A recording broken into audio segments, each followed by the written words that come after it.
आज हम लोग टॉपिक पढ़ेंगे मॉडर्न हिस्ट्री में, जो काफ़ी इम्पोर्टेंट टॉपिक है। वो है आईएनसी की स्थापना से पहले का, आईएनसी की स्थापना से पहले का राजनीतिक संस्था और आईएनसी तथा इसका अधिवेशन सरी पढ़ना हम लोग आज। ठीक, अधिवेशन मतलब समय समय पर होता था सम्मेलन।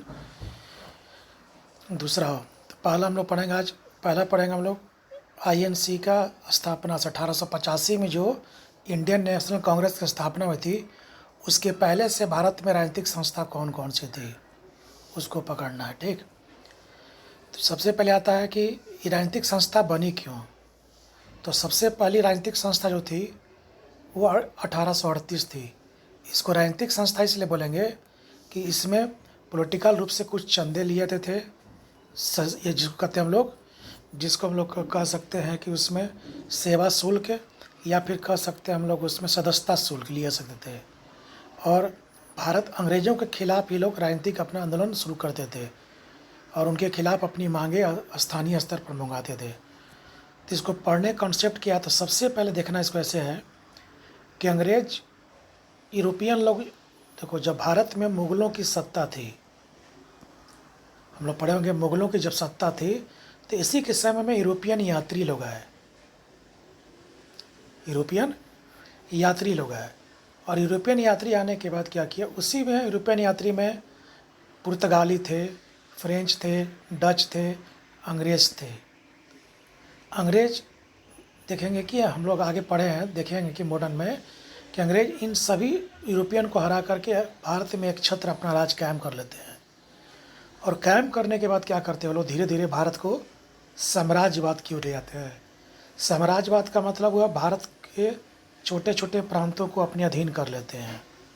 उसके बाद अपने अनुकूल यहाँ पर उन्होंने आर्थिक नीतियाँ लागू की। पहले साम्राज्यवादी किया, फिर आर्थिक नीतियाँ लागू की। इससे क्या हुआ, देश की अर्थव्यवस्था जो थी वो हमारे अनुकूल ना होकर उनके अनुकूल हो गई। इससे देश की अर्थव्यवस्था दिन पर दिन बद से बदतर हो गई। लोग भूखमरी के शिकार हो गए। हम लोग पढ़ेंगे मॉडर्न में अकाल पड़ने लगा। इसी भूखमरी और अकाल के लिए जिम्मेवार ठहराया गया अंग्रेज़ों को जमा ठहराया गया।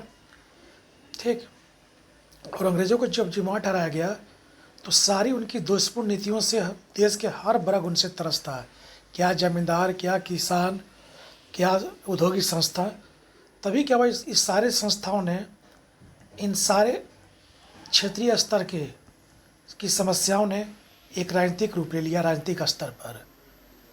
और लोग स्थानीय स्तर पर अपनी सदस्यता शुल्क ग्रहण करते, लोग उसमें शामिल करते और अपने मुद्दे को अंग्रेज़ों के समक्ष रखते थे। लेकिन ये स्थानीय स्तर पर होने का अंग्रेज इनकी बात नहीं सुनते थे।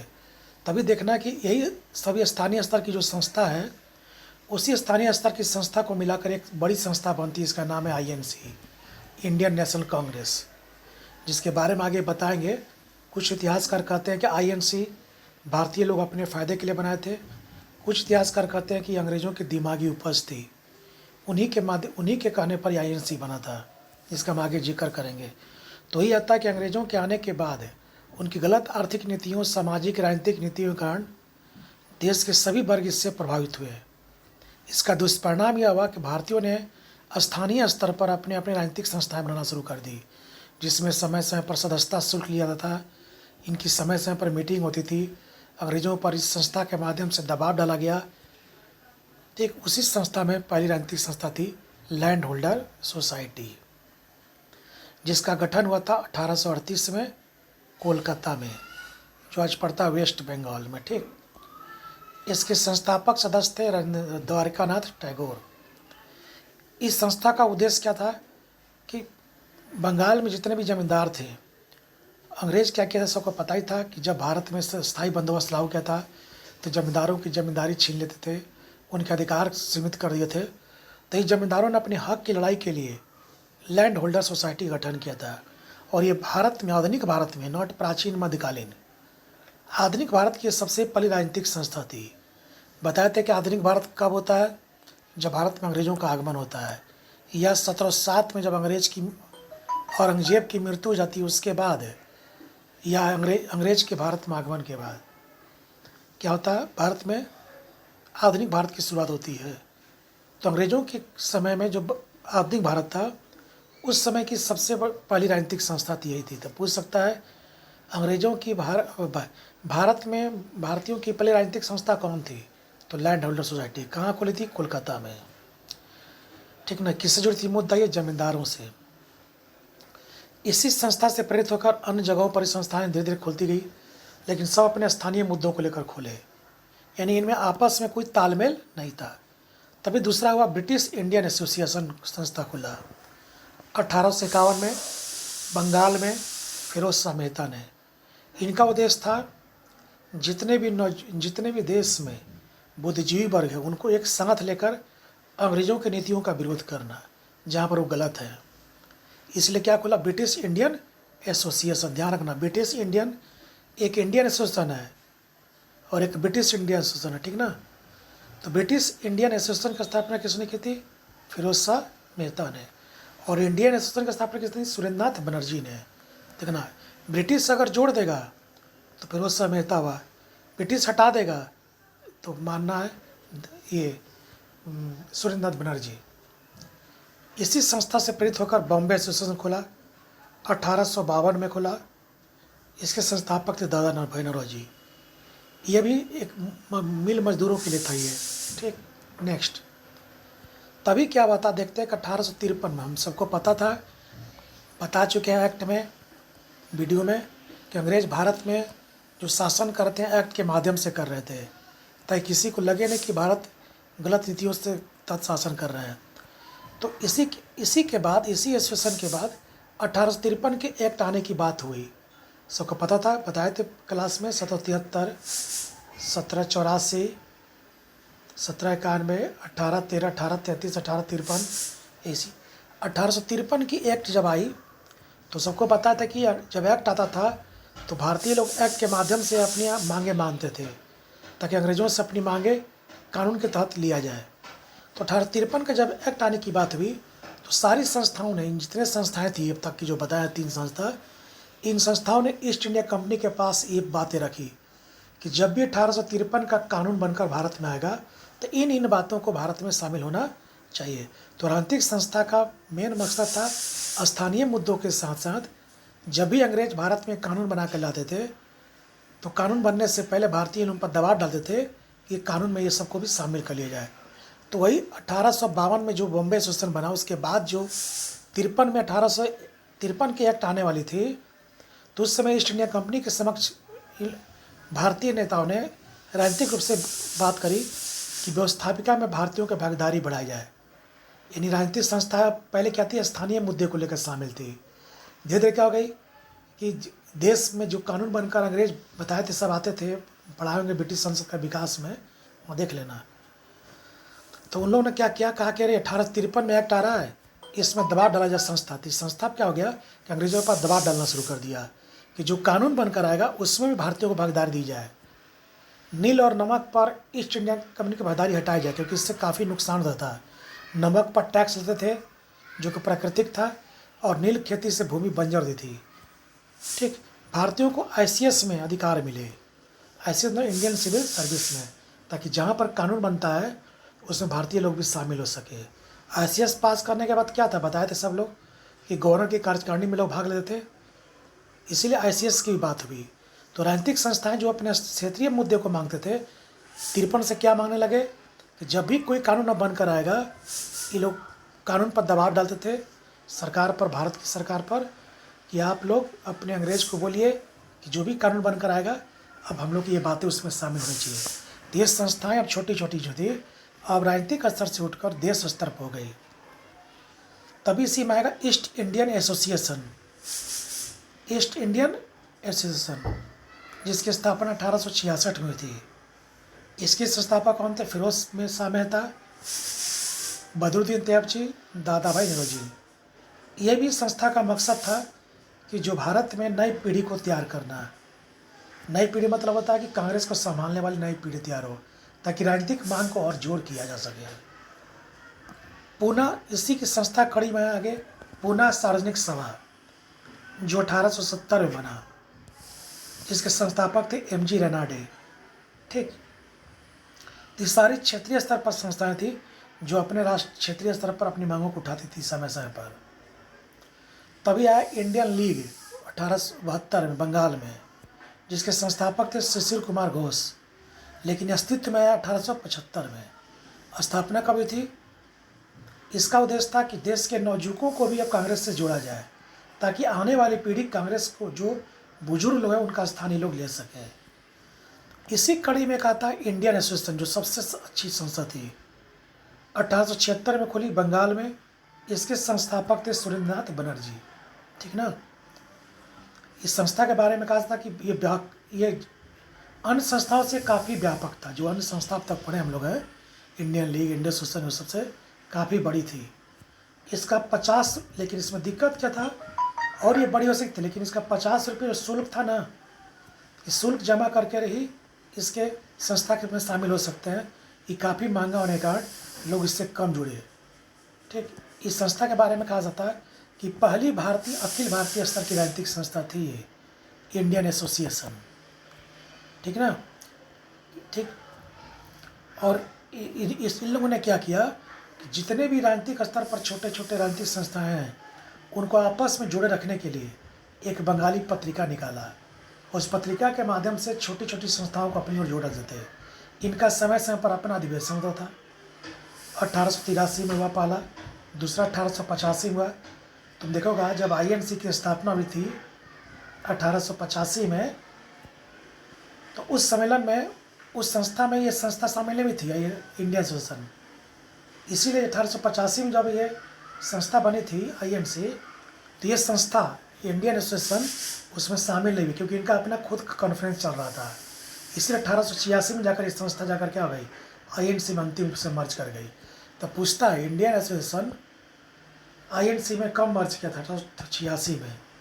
इनका उस समय नाम था इंडियन नेशनल कॉन्फ्रेंस था। पहले इसका इंडियन एसोसिएशन नाम था, बाद में इसका नाम हो गया इंडियन नेशनल कॉन्फ्रेंस, और 1886 में क्या हो गई, आईएनसी में जाकर इसका क्या हो गया, विलय हो गया। तो कहा था कि आईएनसी स्थापना के पहले सबसे बड़ी राजनीतिक संस्था थी ये, और पहली ऐसी संस्था जो अखिल भारतीय स्तर पर थी। अखिल मतलब इस संस्था का जो शाखाएं थी भारत के सभी देशों में थी, भारत के सभी राज्यों में थी लगभग, इसलिए इसका नाम पड़ा अखिल। अखिल मतलब पूरा भारत। नेक्स्ट, इसी कड़ी में आया मद्रास महाजन सभा 1884 में। इसकी स्थापना मद्रास में थी। इसके सदस्य थे संस्थापक फिरोज शाह मेहता, राधा स्वामी या राधाचारी इसके मुख्य भूमिका निभाए थे इसकी सभा में। फिर इसी कड़ी में आता लास्ट बम्बई प्रेसिडेंसी, जो 1885 में बना। इसके संस्थापक थे बद्रुद्दीन तैयबजी, टी तैलन, फिरोज शाह मेहता। इसका काम था कि जो प्रेसिडेंसी एरिया में बम्बई प्रेसिडेंसी होता, उस एरिया में राजनीतिक स्तर पर अपनी आवाज़ उठाना। ठीक, ये छोटी छोटी जो 9 संस्थाएं थी, इसको पकड़ लेना। ये आईएनसी की स्थापना के पहले छोटी छोटी संस्थाएं थी। तभी देखेंगे हम लोग, आगे आता है आईएनसी के बारे में। तो ये सबसे सारी छोटी संस्थाएं जाकर इसमें जाकर लास्ट में मिल गई। सबसे पहले छोटा छोटा जो मिला मद्रास महाजन सभा से मिला, बाद में कौन मिला है, इंडियन एसोसिएशन सबसे लास्ट मिला है। ठीक, इंडोनेशियन सबसे मेन था, ये सबसे लास्ट मिला है। चलो, आईएनसी स्थापना, इंडियन नेशनल कांग्रेस। तो पता है थे कि जब भी भारत में राजनीतिक संस्था पढ़ना 2 तरह से, एक आईएनसी के पहले, एक आईएनसी। आईएनसी पर इससे पहले छोटी छोटी थी, व्यापक इसका भागीदारी नहीं थी। व्यापक स्तर पर जो ले गया था वो इंडियन एसोसिएशन था। यही बाद में जाकर आईएनसी का भी संस्था का सदस्य बन गया। अब होता है कि आईएनसी के बारे में पहले बताते हैं। इंडियन नेशनल कांग्रेस, ये शब्द कहाँ से लिया गया था, यूएसए से लिया गया है। इसका अर्थ क्या होता है, लोगों का समूह। सबको पता है कि आईएनसी की स्थापना मतलब एक अखिल स्तर पर संस्था बने जो भारतीयों का मांग को रख सके अंग्रेजों के समक्ष, और समय से और अपनी मांग बनाया जाए। इसका आरंभिक नाम था इंडियन नेशनल यूनियन। तभी दादा बनर्जी कहने पर इसका नाम आईएनसी हो गया, इंडियन नेशनल कांग्रेस हो गया। तो इसका मूल नाम क्या था, इंडियन नेशनल यूनियन। अब आता कि अंग्रेजों ने इसकी स्थापना क्यों कराई। तो सबको पता है कि इसका जो है, इसकी स्थापना के पीछे का मूलभूत कारण क्या था। तो मूलभूत कारण था कि अंग्रेज चाहते थे कि जो छोटे छोटे स्तर की क्या संस्था है, अभी जो हम पीछे पड़े हैं, उन संस्थाओं को एक कर दिया जाए। ठीक, एक करने के बाद उसका नामकरण कर दिया आईएनसी, और कहा जाए कि जो संस्थाएं छोटे छोटे स्तर पर, स्थानीय स्तर पर अपनी अलग अलग मांगे रखते हैं, वो सारे संस्थाएं अब अलग अलग ना रखकर एक मांगे रखें। उनका आईएनसी करवाने का मेन मकसद यही था कि पहले सभी छोटे छोटे संस्थाओं को एक किया जाए और फिर बाद में आईएनसी को तोड़ा जाए। आईएनसी तोड़ने के बाद क्या किया जाए, इनको अलग अलग कर करके बिखराव के पैदा किया जाए। ठीक ना, बिखराव करने के बाद क्या किया जाए, जब अलग अलग संस्थाएं हो जाएंगी ये आईएनसी, तो पहले क्या कहता है, आईएनसी के पहले छोटी छोटी राजनीतिक स्तर पर संस्थाएं हुआ करती थी। ठीक ना, सबकी अपनी स्थानीय स्तर पर मांगे थी। तभी अंग्रेजों ने चाल चला कि एक आईएनसी बनाया जाए ताकि सब में पहले एकता की बात कर दी जाए, एक रहेंगे लोग। फिर बाद में क्या किया जाए कि सबकी मांग सब अलग अलग है, सबका विचार अलग अलग है, और कहा जाए कि जब एक हो जाएंगे तो कहा जाए कि सबका मांग, जब कोई भी मांग रखो तो सबकी उसमें आप लोग की सहमति होनी चाहिए, और आप लोग को सहमति उसमें अगर सबका नहीं रहेगा तो हम मांग नहीं मांगिए। वही चाल चला सब, इसीलिए आईएनसी गठन करवाया था कि सबको पहले मिला दे, और सब में आपस में तालमेल तो है नहीं संस्था में, और जब मांग मांगेंगे लोग एक साथ तो कहेंगे सब उस मांग पर सबकी सहमति होनी चाहिए। इसका हम आगे देखेंगे, हम लोग देखेगा। जब जब नेहरू रिपोर्ट पास हो रहा है तो अंग्रेज कहा है, जिन्ना उसमें जब 14 सूत्री कार्यक्रम लेकर आया तो अंग्रेज बोले कि जब तक से सबकी सहमति रहेगी हम नेहरू रिपोर्ट को पास नहीं मानेंगे। तो अंग्रेज चाल चल कर आईएनसी का स्थापना करवाया था। कहा था कि आप लोग सब संस्थाएं अलग अलग नहीं मांगिए, एक मिलकर मांग मांगिए, और जहाँ तक कि कोई भी मांग मांगेगा तो भारत में हिंदू मुस्लिम सब अलग अलग है, सब है, इनकी मांग एक साथ किसी मांग पर सहमति नहीं होगी। जब सहमति नहीं होगी तो हम मांग उनकी पूरा नहीं करेंगे। ये हम एक संक्षिप्त बताए, जो क्लास बता देंगे बढ़िया से, संक्षिप्त बता दें, यही इनका मेन मकसद था। ठीक, इसकी स्थापना कब हुई थी, 28 से 30 दिसंबर, 28 को, 29 को, 30 को। 28 को पहली बैठक, 30 को जाकर ये घोषणा हो गया कि हम लोग आईएनसी स्थापना करने जा रहे हैं। लेकिन इस संस्था का विरोध किया था राजा शिव प्रसाद ने और सर सैयद अहमद खान ने। इन्होंने कहा था कि कांग्रेस जो है एक बुजुर्गों की संस्था है, बड़े लोगों की संस्था है, इसमें आम जन की भागीदारी नहीं है, इसलिए इस संस्था का विरोध किए थे। दूसरा कहा था इन्होंने कि अंग्रेजों की सोची समझी चाल है कि पहले हम लोग को एक साथ किया जाए और फिर बाद में एकता को भंग की जाए। इसी का प्रकाशन हिंदू पत्रिका में निकला था कि हम लोगों ने आईएनसी स्थापना कर दिया है। इसके संस्थापक कौन थे उस समय, ए ह्यूम थे, जो अवकाश प्राप्त अंग्रेज अधिकारी थे। इन्हीं के कहने पर यह खुला संस्था। उस समय सदस्य थे 100 लोग थे, जो 100 सदस्य मिलकर इस संस्था खोले थे। ठीक, भारत में उस समय गवर्नर कौन था, पूछता है कि जिस समय भारत में आईएनसी की संस्था की स्थापना हुई थी उसमें गवर्नर कौन था, डफरिन था। जब डफरिन ने देखा कि यह स्थापना हो रहा तो उसने कहा था इस संदर्भ में कि यह सूक्ष्मदर्शी जनता का प्रतिनिधि है। मतलब आईएनसी जो है इस सभी वर्ग का प्रतिनिधित्व नहीं करती है, कुछ लोगों का ही प्रतिनिधित्व करती है, बड़े लोग की संस्था है। इसी संदर्भ में सैयद अहमद खान ने कहा, कांग्रेस आंदोलन न तो लोगों द्वारा प्रेरित है, यानी लोग इसको नहीं बनाए हैं, खुद बड़े बुजुर्गों ने बिना आम जनता की सहमति इसको अपना स्वीकार लिया है। इसीलिए, और यानी इस योजनाबद्ध नहीं था, ना सोची समझी थी, स्वयं ये बना दिया लोग। इसीलिए मैं इस संस्था का विरोध करता हूँ। और उन्होंने 1888 में संयुक्त भारतीय राजभक्त सभा का स्थापना की थी और कहा था कि मैं इस संस्था के माध्यम से आईएनसी की हर गलत नीतियों का क्या करूँगा, विरोध करूँगा। एक तरह से विपक्षी भूमिका निभाते हैं। इसी संस्था के बारे में जब इस संस्था आगे थोड़ा सा बृहद रूप ले लिया तो अंग्रेजों को भय हो गया। तभी 1900 में कर्नल कर्जन जब आता है तो कहता है कि मैं इस कांग्रेस को पतन के लिए अपनी अहम भूमिका निभाऊंगा, और मैं चाहता हूँ कि मेरी ज़िंदगी में जब तक मैं हूँ मेरा अभिलाषा है कि इसको पतन की ओर ले जाऊँ। जिससे पता चलता है कि अंग्रेज शुरू में भले ही अपने चाल के लिए खुलवाए, लेकिन बाद में उनको चल गया पता कि ये संस्था हमारे ऊपर भारी पड़ रही है, इसलिए इसको तोड़ने का लोग क्या करने लगे, प्रयास करने लगे। नेक्स्ट, उसमें ब्रिटिश पीएम कौन था खुलने के समय में, ग्लाइडस्टोन। उससे महारानी कौन थी अंग्रेज की, तो विक्टोरिया थी। पूछ सकता है कि यहाँ गवर्नर कौन था, तो डफरिन। पीएम कौन थे, ग्लाइडस्टोन। रानी महारानी कौन थी? विक्टोरिया। कहाँ पर खुला? मुंबई में। मुंबई के गोकुल पास तेज पास संस्कृत कॉलेज में आईएनसी की स्थापना हो गई। लेकिन कहा था कि मुंबई से पहले इसका पुणे में स्थापना होने था, लेकिन पुणे में प्लेग और हैजा फैल गया तो उसको स्थान बदल कहाँ लिया गया? मुंबई में ले गया गया। तो पूछ सकता है आईएनसी की स्थापना का प्रारंभिक प्रस्ताव कहाँ गया था? पुणे में। बाद में कहाँ? मुंबई में। क्यों? हैजा या प्लेग फैलेगा। ठीक। अब इस संस्था जब गठन हुआ तो इसका उद्देश्य क्या था? तो जानते थे कि हम लोग सब आपस में एकजुट नहीं हैं, हिंदू अलग है, मुस्लिम अलग है, सब अलग अलग थे, और इससे आपस में और गतिरोध अलग था। सबकी अपनी अपनी राजनीतिक संस्थाएं थी, अलग अलग पार्टियां थी, तो अलग अलग गतिरोध था। तो कहता था ये लोग जानते थे हमारे देश में जो उसमें नेता थे बड़े बड़े, फिरोज शाह मेहता, दादा बनर्जी, सब कच्ची गोली नहीं खेले थे। इनको भी पता था कि अंग्रेज हमारी कमजोरी का फायदा उठाएंगे, इन हमारी एकता को तोड़ने का प्रयास करेंगे, हम लोग टूटेंगे नहीं। इसीलिए कहा गया कि हम लोग एकजुटता पर बल दिया जाएगा, जो आपसी गतिरोध होगा उसको दूर करने का देखा होगा प्रयास किया है, समय समय पर अधिवेशन बुलाया गया है, ठीक ना। लेकिन अंग्रेज अपने उद्देश्य में क्या हो गए? सफल हो गए। देखा होगा तुम लोग, पहले मुस्लिम लीग को तोड़ा, नरम दल गरम दल को तोड़ा, फिर उदारवादी कांग्रेस को तोड़ा, फिर स्वराज पार्टी की स्थापना हुई, फॉरवर्ड ब्लॉक बना। इस तरह से कांग्रेस, जैसे जैसे कांग्रेस टूटेगा कांग्रेस और छोटा होता जाएगा, जनधार कमजोर होगा, और उनकी मांगे जो होगी मांगेंगे नहीं, जो कहेंगे आप एक छोटी संस्था हैं, आप सभी संस्थाओं को मिलाइए तब आपको मांग मांगे। यही है राजनीतिक मांग तेज करना, स्थानीय मुद्दा भी देश का मुद्दा बनाना। छोटे छोटे कहीं का मुद्दा पूरे देश का मुद्दा होगा। 1886 के कलकत्ता अधिवेशन नौरोजी ने बोला था या आईएनसी अब देखा 1885 में नहीं रखा गया था बात, पहले अधिवेशन में नहीं, दूसरे अधिवेशन में। ये कहीं का मुद्दा पूरे भारत का मुद्दा होगा। यही कारण था कि चंपारण से राजकुमार शुक्ल लखनऊ गए थे 16 में, और स्थानीय मुद्दा को राष्ट्रीय मुद्दा बनाने के लिए, इसी कहने का आदेश पर।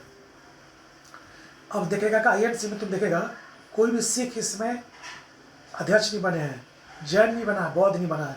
तो पूछ सकता आईएनसी में किस धर्म के लोग नहीं जुड़े थे? तो सिख, जैन और बौद्ध के लोग, और सभी धर्म के लोग इसमें अध्यक्ष बने हैं।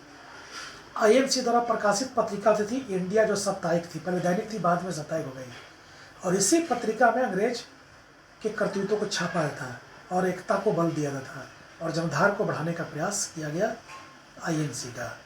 इसलिए धीरे धीरे देखेगा आईएनसी एक बड़ा हो गया। जब गांधी जुड़े हैं तो गांधी ने कहा था कि देश गांव में बसता है, और उन्होंने कांग्रेस की संस्था को गांव तक ले गए थे।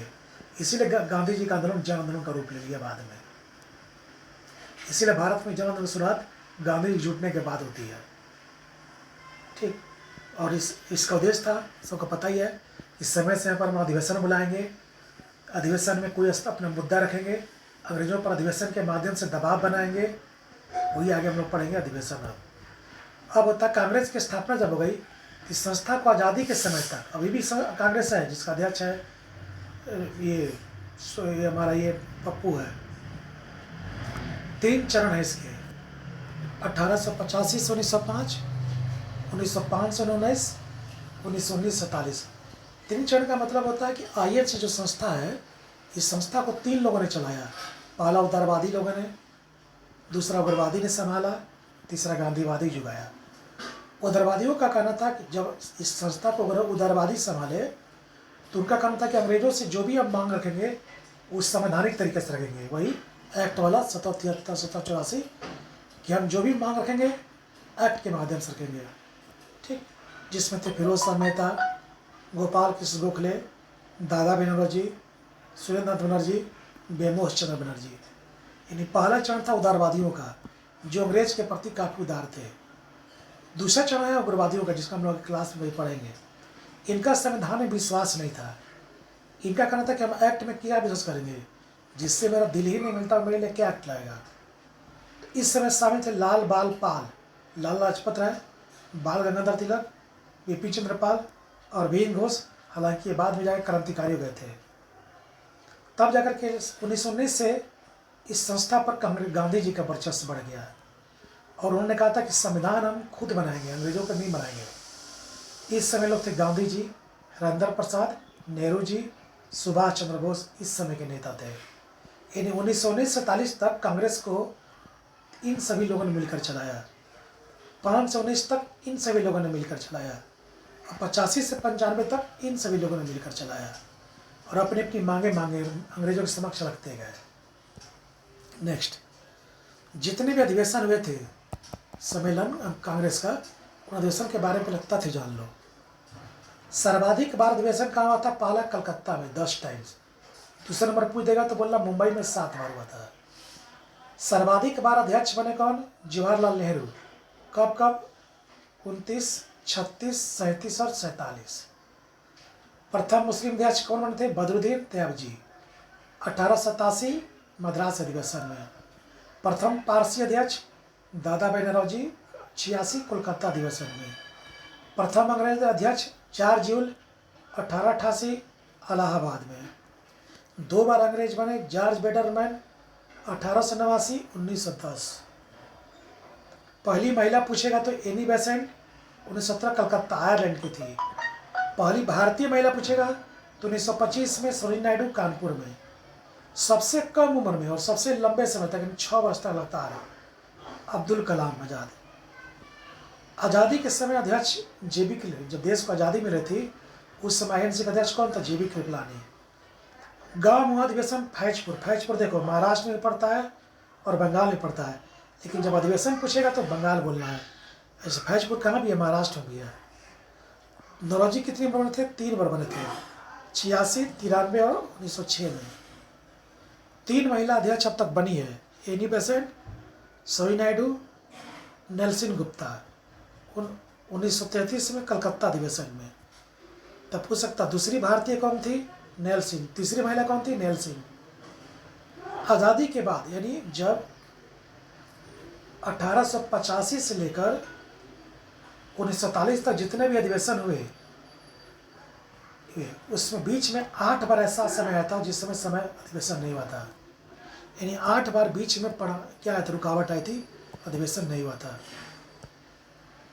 नेक्स्ट आओ, यही कांग्रेस का 7 पर विभाजन होता रहा है। जो कांग्रेस संस्था थी, विभाजन होकर जब विभाजन होगा तो ये छोटे छोटे टुकड़ों में बढ़ जाएगा और ये संस्था काफ़ी क्या जाएगी? कमजोर हो जाएगी।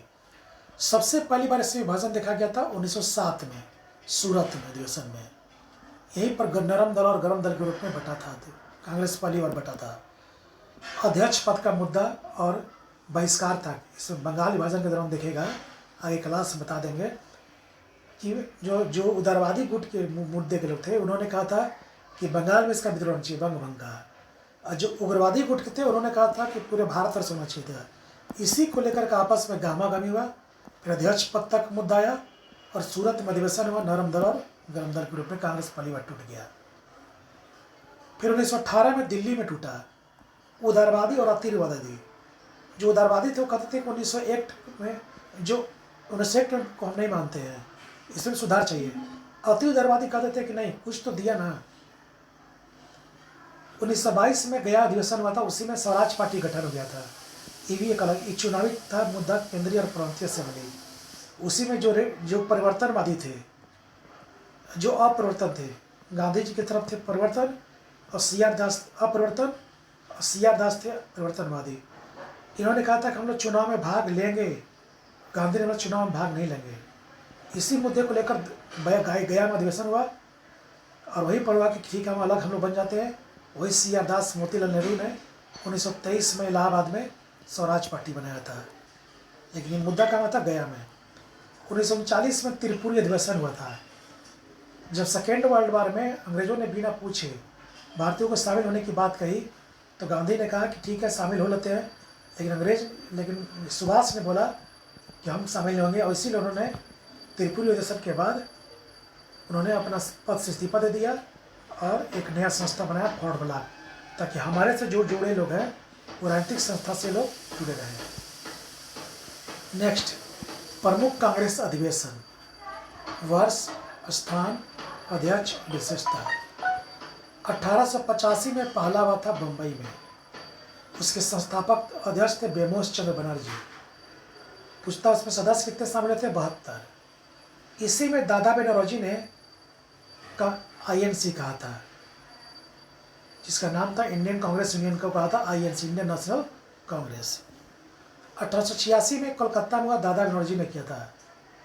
सुरेंद्रनाथ बनर्जी का इंडियन नेशनल कांग्रेस इसी में विलय हो गया था, बताया था कि 1886 में। 1891 में नागपुर में अधिवेशन हुआ था पीएन आनंद चार्लू ने। इसमें क्या बात है, कांग्रेस का एक और नाम राष्ट्रीय रखा गया था। पूछ सकता है कांग्रेस का नाम राष्ट्रीय कब रखा गया था? नागपुर अधिवेशन में। 1896 में कलकत्ता अधिवेशन हुआ था, रहमतुल्लाह सयानी थे। इसमें क्या होता था, बंकिम चंद्र चटर्जी द्वारा वंदे मातरम गाया गया था पहली बार। 1906 में कलकत्ता में था 22वां अधिवेशन, दादा भाई नौरोजी। इसी ने सबसे पहले स्वराज शब्द का प्रयोग किया था। तो किस कांग्रेसी ने? तो दादा भाई नौरोजी ने। लेकिन वैसे लाइफ में सबसे पहले कौन किया था? तो दयानंद सरस्वती ने। लेकिन कांग्रेस ने कब किया था? तो स्वराज का 1906 में 22वां अधिवेशन में कलकत्ता में किसने? नौरोजी ने। 23वां अधिवेशन था 1907 में सूरत में, रास बिहारी घोष इसका नेतृत्व कर रहे थे। और इसी में नरम दल और गरम दल क्या गए, दो भागों में कांग्रेस टूट गया पहली बार। 1908 में 24वां था मद्रास में, यहाँ भी थे रास बिहारी घोष। यहीं पर इन्होंने कहा था कांग्रेसियों का भी अपना एक संविधान बनाना होगा, यानी कांग्रेसी भी अपना एक संविधान बनाएंगे। जो देश जब आज़ाद होगा तो इसी संविधान को आगे बढ़ाया जाएगा। नेक्स्ट 1909 में 25वां संविधान हुआ लाहौर में। मदन मोहन मौलवी इसके अध्यक्ष थे। तुम देखेगा 1909 में जब मुस्लिमों के लिए अलग निर्वाचन की बात की गई, यानी कांग्रेस से अलग चुनाव लड़ेंगे लोग, तो इसका मदन मोहन मालवीय ने विरोध किया। उसके लाहौर में एक अधिवेशन बुलाया। देखिएगा कोई अधिवेशन क्यों बुलाया जाएगा? तो कोई विरोध करना हो, संस्था को आगे बढ़ाना हो, ये नीति को आगे क्या करना चाहिए उसको करना हो। तो मुस्लिम लीग ने इसको पृथक निर्वाचन जब दिया गया तो मदन मोहन मालवीय ने कहा कि लाहौर में अधिवेशन बुलाया जाए और अंग्रेजों की इस नीति का बहिष्कार किया जाए, क्योंकि इसके माध्यम से वो कांग्रेस को कमज़ोर कर रहे हैं। तो पूछ सकता पृथक निर्वाचन मुस्लिमों लीग को अंग्रेजों द्वारा 1909 का अधिनियम के तहत जो पृथक निर्वाचन की बात की गई थी उसे किस अधिवेशन में स्वीकारा गया? लाहौर में। 1911 में 27वां अधिवेशन हुआ था कलकत्ता में, बीसन नारायण धर ने। टैगोर इसी अधिवेशन में राष्ट्रगीत जनगण गाया था टैगोर का। 28वां 1912 में बांकीपुर में, जो पटना में पड़ता है, आर्यन के नेतृत्व में पहला अधिवेशन जो कहाँ हुआ था? बिहार में हुआ था।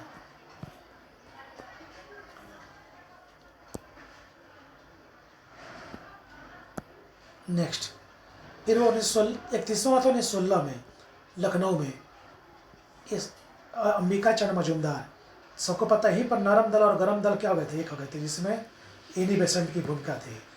और मुस्लिम लीग और कांग्रेस भी क्या हुए थे? एक हो गए थे। 32वां हुआ था 1917 में कोलकाता में। एनी बेसेंट ने पहली महिला थी जिसको क्या मिला? कांग्रेस का अध्यक्ष पद मिला था। एनी बेसेंट थी, आयरलैंड की थी। इसी सम्मेलन में गांधी जी कांग्रेस में पहली बार इसी में गए थे और सर्वप्रथम तिरंगा भी फहराया गया था, ठीक है। लेकिन झंडा का आकृति पहले अलग था पहले से। 33वां 1918 में दिल्ली में मदन मोहन मालवीय ने एकमात्र सम्मेलन जिसमें हजारों किसानों ने क्या लिया था? भाग लिया था। नेक्स्ट 34वां 1919 में था अमृतसर में। मोतीलाल नेहरू इसकी अध्यक्षता के थे। इन्होंने मांटोग्यू चोम्स्फोर्ड जो 1917 में आया था उसके अधिकारों का सारा नीति का विरोध किया था। और तिलक अंतिम बार इसी अधिवेशन में शामिल हुए थे। उसके बाद तिलक मर गए। 1920 में तिलक मर गए थे। तिलक अंतिम बार किस अधिवेशन में शामिल हुए थे? अमृतसर अधिवेशन में। 1920 में 35वां नागपुर में अधिवेशन हुआ लाला लाजपत राय के नेतृत्व में। इसमें इन्होंने कहा था, इस सम्मेलन का उद्देश्य था कि जो भी देशी रियासत है जैसे मैसूर, बंगाल, उड़ीसा प्रांत, इन सबको मुतदाई शासन में भाग लेने की जिम्मेदारी दी गई कि आप लोगों को भागीदारी लेनी चाहिए। 37वां 1922 में गया हुआ चितरंजन दास अभी बताए थे। कांग्रेस तीसरी बार बटा बिहार में दूसरी बार अधिवेशन हुआ था और कांग्रेस तीसरी बार बटा था। 38वां 1923 में काकीनाडा में अब्दुल कलाम, जो दिल्ली भी पड़ता कहीं बगल में, सबसे कम उम्र में कांग्रेस अध्यक्ष बने थे इसी अधिवेशन में। काकीनाडा में अब्दुल कलाम ने 1923 में सबसे कम उम्र में कांग्रेस के अध्यक्ष बनने वाले थे। 39वां 1924 में था बेलग्राम कर्नाटक में जो पड़ता है, महात्मा गांधी अध्यक्षता किया था। एकमात्र अधिवेशन जिसमें कांग्रेस ने की तरफ से गांधी जी ने अध्यक्षता किया था। 42वां 1927 में मद्रास में था एम ए अंसारी के नेतृत्व में। पहली बार भारतीयों ने अपना स्वतंत्रता प्रस्ताव पारित किया कि हम लोग को आज़ादी मिलनी चाहिए। 1929 में हुआ था 44वां लाहौर अधिवेशन, जवाहरलाल नेहरू। इसी में कांग्रेस ने पहली बार पूर्ण स्वराज की मांग की थी कि अंग्रेजों हमको पूर्ण स्वराज दो, हम तुम्हारे अधीन अब नहीं रहेंगे। ठीक। 1931 में कराची अधिवेशन हुआ था पटेल के नेतृत्व में। मौलिक अधिकार की पहली बार मांग की गई थी। लोग को लग गया कि अंग्रेज यहाँ से जाने वाले हैं, तो कहा गया कि मौलिक अधिकार जो हमारे देश के नागरिकों का जो मूलभूत अधिकार है वो मिलना चाहिए। पहली बार मांग रखी थी। लेकिन 1936 में 48वां संविधान सदन में 49वां में लखनऊ में जवाहरलाल नेहरू ने क्या किया था, इस प्रस्ताव को पास कर दिया कि मौलिक अधिकार अब मिलेगा हम लोगों को। तो पहली बार मांग बोलेगा तो कब रखना है, 31 में। प्रस्ताव पास कब हो गया कांग्रेस ने, 36 में। नेक्स्ट 1937 में फैजपुर में हुआ था। भारत की समस्या को दूर करने हेतु साम्यवाद पर इसमें बल दिया गया था। और पहला अधिवेशन जो ये बंगाल में हुआ था, पहला अधिवेशन जो गांव में हुआ था ये है फैजपुर।